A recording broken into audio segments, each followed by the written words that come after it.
Hi, hope you're having a great day. You're watching JG Entertainment, and for this video, I'll be covering the opening weekend of the Batman, breaking it down to its maximum, whether this was good or bad. Is it gonna hit $1 billion for this opening weekend? The breakdown of the demographics and everything, and it's gonna be very interesting to just break it down in general. So that's what I'm gonna be doing for this video, as well as to show how the rest of the movies were able to hold this past weekend with the Batman, which include Uncharted, Dog, and Spider-Man: No Way Home. So it's gonna be a very, very nice, interesting video that hopefully you enjoy. And if you do end up enjoying it, or if you end up finding it informative, then definitely make sure to leave a like. It would be very, very helpful. So please leave a like if you end up enjoying it. As well, subscribe for a lot of the content. I'm gonna be covering the box office of the Batman more as the weekends go on, and I'm gonna be doing a bunch of videos. Right now, I'm about to film a spoiler review and everything. So it's gonna be a very, very nice bunch of coverage on the Batman. So definitely make sure to subscribe for all the content. And lastly, make sure to comment down below on how happy are you with this opening weekend for the Batman. I'm definitely very curious. So tell me that down in the comments. Okay, now let's get started.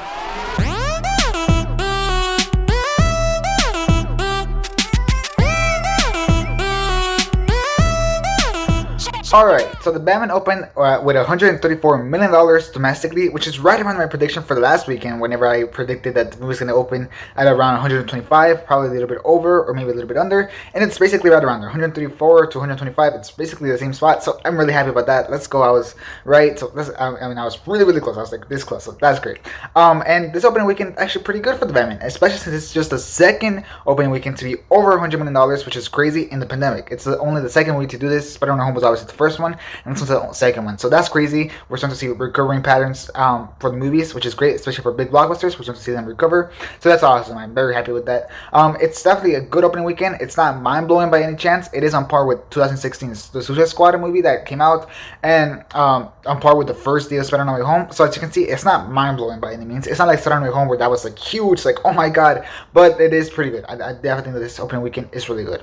The movie had a very interesting breakdown in its demographics, with 67% of them being male, showing that the franchise definitely needs to have more female appeal for the sequel, so that way they can be more better box office money, because it was definitely very male skewed for this movie. So that's actually very interesting, because they had Catwoman in a bunch of the marketing, so it's kind of interesting to see how they could probably appeal more towards women. I'm definitely curious to see what they're going to do there to appeal more towards women. The age breakdown stands at 62% are between 18 and 34 years old, and then 31% are over 35 years old, and then 11% were over 50 years old. So that's a definitely very interesting age demographic. As you can see, it appeals a lot more to younger viewers. And it's a pattern that I've been seeing in the past movies that have been hits and flops, that the younger you appeal to the moviegoers, the better the movie does. Because, for example, Uncharted appealed to younger moviegoers and it's doing awesome. Jackass Forever ended up appealing to younger moviegoers and it's doing incredibly awesome. So it really is about appealing to those younger moviegoers, because they kind of carry the movies throughout the pandemic, and they seem to be carrying it now, because all the moviegoers are a little bit more careful to going to which movie is going to happen. However, this movie actually had a pretty nice breakdown where it actually managed to appeal to all the moviegoers enough. Like, it actually managed to appeal to all the moviegoers a little bit more than the usual, which is actually pretty good. So that means that the movie definitely also was able to pull a nice level of an older audience, which is nice. I definitely think that's good. The only problem and the only weakness with this movie was that it didn't pull a lot of female audiences, like I talked about a little bit ago. So now the question is, will the movie hit $1 billion? Well, that's definitely a very interesting question, and I think the main key factor to deciding that is going to be how is the movie going to hold during the week, because comparable hits like Joker and the very recently big hit Spider-Man: No Way Home depended a lot on their daily numbers, not just the weekend numbers, but the daily numbers carry them to get to the huge amount of numbers, with Joker getting $1 billion and then Spider-Man: No Way Home respectively getting almost $2 billion. So you can see that the daily numbers really do matter. It's not just about the weekend, it's about the dailies too. The dailies really, really matter. So we'll see exactly how much this movie can hold during the daily numbers. I think it's going to be very interesting, because I do think that it's going to hold really nice weekend-wise, mostly because there is no competition for Batman in the weekends until like Morbius comes out, which is in August 1st, so this still has like a bunch of time to just make as much money as possible during the weekends. But the weekdays is whenever like we'll see, okay, is this movie doing good money in the weekdays? So it's going to be very interesting. Spider-Man: No Way Home was doing an insane amount of money during the weekdays. Joker did an insane amount of money during the weekdays too, and they managed to cross $1 billion and almost $2 billion. So really, weekdays won't matter a lot to seeing how this movie gets to $1 billion. So we'll see. I can't really tell you for sure. Early estimates say that the movie could cross $400 million domestically in total. Could. I don't think it's not for sure, but it could. Like I said, it all depends on the dailies. For context, Spider-Man: No Way Home is about to reach $800 million, so it's nothing crazy like Spider-Man: No Way Home, but it is bigger than other big movies. So it's definitely going to be very, very interesting. For more context, $400 million is more than what Black Widow's box office was in total last year. So as you can see, it's pretty big, but it's not like massive, mind-blowing big. So we'll find out if we can cross it or not. I think it might get just there, but if I had to get a guess. I don't think it's gonna cross it. We'll find out. We'll find out. I think next weekend we can have a way better idea of where the movie is going to land, which I think is gonna be very interesting. These early estimates come out after an A minus cinema score, which means the movie has great word of mouth. Like people really, really are liking this movie. However, as the weekend went on, the word of mouth got a little bit worse for more mainstream audiences, as they were saying that the movie wasn't fun. And that's basically what the mainstream audiences are. Mainstream audiences usually want fun movies, and this movie is definitely not a movie that I would consider as something fun to watch. At least not if you're like. I mean, I was having a blast, but obviously it wasn't like a movie that I would like laughing the whole movie. No. So I can understand why mainstream audiences feel that way, and mainstream audiences, for the most part, do just want to see movies to be happy, to have fun. So I can definitely see that. So we'll see how the mainstream audiences handle the movie as weekends go forward, because most of the second and third weekends come from more mainstream audiences that aren't like super hardcore fans, so just like there to have a fun time. So we'll see how that ends up going, and that's why I think it might have a little bit of a tough time getting to $1 billion as well. I don't know if it can possibly get that high up with mainstream audiences not having so much fun with the movie. So it's going to be very interesting. Another thing that this movie is going against is that the movie comes out on HBO Max after 45 days, which is 7 weekends, which is definitely cutting the amount of time it has to make a lot of money.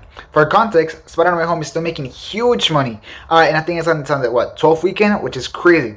When it's still number 4 right now, and it's about to get $800 million domestically. So this HBO Max move definitely hurts the Batman, because it cuts that a lot. It cuts almost by half of what Spider-Man No Way Home weekends have. So it's kind of interesting to see how much money it can make before it hits HBO Max, and we'll see how much HBO Max actually affects the domestic weekend drop for the Batman. So we'll find out. But I definitely think it's gonna hurt, and I think it might be a determining factor to why it won't hit $1 billion. Not entirely sure yet.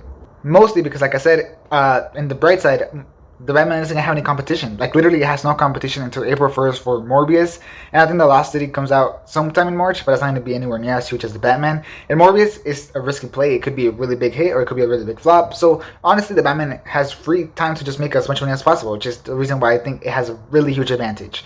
So it could honestly, it has pros and cons. So it's gonna be very interesting how they even out. For the international box office, the Batman was at $124 million from 74 markets. If you want to see the biggest markets breakdown, I'll put it right here. It includes the US as well, so you can check out how much money they did. It's very interesting to see how much money they did in different markets, so go ahead and check it out, and you can possibly refund it more time.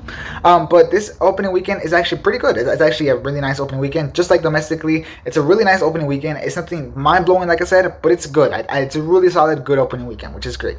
Surprisingly, the movie opened bigger domestically, which is also another thing that makes me think that this movie won't hit $1 million, because the early estimate for domestic is $400 million. So if the movie opened a little bit softer overseas, that means it probably won't make $400 million. So it's like we'll see where it lands. But so far, the other early estimates overall for the total box office stand at $900 million. It says it could possibly just barely smidge out $900 million. So we'll find out. I think like I said, it still has a chance to hit $1 billion, mostly because it got a Chinese release date, which is super interesting. The movie hits China on March 18, being one of the only movies to open in China, and the only comic book movie to hit China in like the longest time. So it's crazy. I think that's really crazy, and I think it's gonna get a huge advantage to see whether it can hit $1 billion. It really does depends on how big it is in China. If it blows up, then it's definitely gonna get $1 billion. If it doesn't blow up, then it won't get $1 billion. So we'll find out. I think it's gonna be very interesting to see how this movie develops overseas and domestically as well. But another thing is that the movie won't open in China and Russia because of the Russia and Ukraine situation, which isn't a lot of money, but it's still some money in the line that could just barely make it not hit $1 billion. So we'll find out. Like, I don't think Joker without Russia would have hit $1 billion. I think it would have barely been in the very edge. So it could make a difference. That's all I'm saying. It could make a difference. So we'll definitely find out probably the next week or next weekend. We'll find out. Yeah, I'll definitely make a video breaking down and everything. But in the meantime, the total box office for the opening weekend of the Batman stands at $258 million, which is a great start. Really solid start. And yeah, definitely expect a sequel. We already talked a bunch of spin-offs. Now we expect a full-on sequel to get announced, since it hasn't been officially announced. And yeah, expect a lot more Batman content. I think it just shows that Batman is such a strong character, and the DC really does depend on these bigger Batman characters to really make a bunch of money. So that's great. What we really have to see is how the other movies do this year, which include Black Adam, The Flash, and Aquaman 2. That's going to be the most interesting test, especially The Flash. The Flash is probably the riskiest. It could make a bunch of money, or it could completely flop test. So we'll find out. But yeah, great start for this Batman movie. Now, how did the other movies hold up against the Batman? Well, Uncharted dropped 52.2%, which is higher than the average amount that movies usually drop on this third weekend. However, it wasn't terribly hit hard or nothing, or anything close. It was honestly just like barely touched, so it's okay, it's fine. The movie still did $11 million and stayed in second place for its third weekend, so that's really good. I think that's really good. And in fact, the movie crossed $100 million domestically this weekend, which is crazy. I don't think anybody guessed that this movie was going to cost $100 million domestically when it was when the trailers came out or everything, so that's crazy. It's definitely doing really, really good domestically. Internationally, the movie now stands at $171.3 million, which is also really solid. That's really good. So the total Uncharted box office it stands at $271.5 million, which is a really solid number.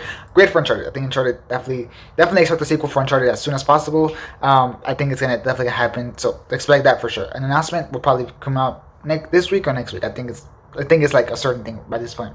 Check out my February box office breakdown video right here, link in the corner, where I break down the Uncharted's box office numbers more deeply, like way more deeply, as well as other big movies that came out in February, like Dog, Dead of the Nile, Jack is Forever, and Marry Me.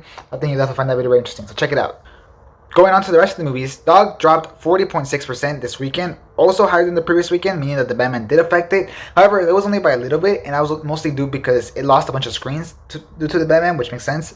However, I don't think it was basically because there was any loss of interest or nothing. I think it was just the loss of screens, so that makes sense. The movie still made $6 million, which is crazy. That's really, really good. And this brings its total box office numbers at $44.9 million, which is great for a $15 million budgeted movie. So that's great. The movie's still doing really, really good. And then moving on to the last movie that I'm going to talk about in this video, and that's Spider-Man No Way Home. And Spider-Man No Way Home was surprisingly the best hold of the weekend, only dropping 24.2%, which is just insane. Spider-Man No Way Home is so huge. Still making $4.4 million on its 12th weekend or 13th weekend. It's just crazy. This puts its domestic total at $786.5 million, and like I mentioned before, this movie will definitely hit $800 million domestically, which is really, really crazy. With these stellar holds, it's gonna hit $800 million, which is just insane. That's crazy to think about, especially when we're in a pandemic and Omicron was going crazy whenever the movie came out and everything. So it's just insane to think about. That's really, really good. Total box office for the movie now stands at $1.866 billion, which is really good. That's just crazy. Spider-Man Home, amazing hit. And then it's gonna hit digital, I think in the 2 weeks. So they might drop a little bit there, but it would have already hit $800 million domestically. So honestly, this movie is just doing crazy money. And like I said, this movie really depended a lot on its daily box office numbers to do amazing at the box office. So the Batman definitely needs to do amazing daily. So we'll find out this week for sure, whenever we see the daily numbers for this week. So yeah, that's the box office breakdown for this past weekend. I think it's a very interesting weekend with the Batman opening weekend. It was really, really good. So hope you found it informative and hope you enjoyed it. And if you did, then definitely make sure to leave a like. It would be very, very helpful. So please leave a like. As well as subscribe for other content. Like I said, expect a lot more Batman content coming up, a spoiler review, characters rank, best scenes, all type of stuff. Expect all that content to come out. So subscribe for all that content for sure. As well as just more box office videos. Subscribe for that as well. And lastly, leave a comment down below with your own thoughts on the box office breakdown. Do you think this is an amazing opening weekend? Was your prediction for this movie very close? Was it far away? I'm definitely curious to tell me that down in the comments. As well as tell me if you think the Batman's gonna hit $1 billion. I'm definitely curious to hear that. Tell me that down in the comments. And yeah, that'll be it for this video. Thanks for watching. Hope you have a great rest of your day. And this is JOG Entertainment out.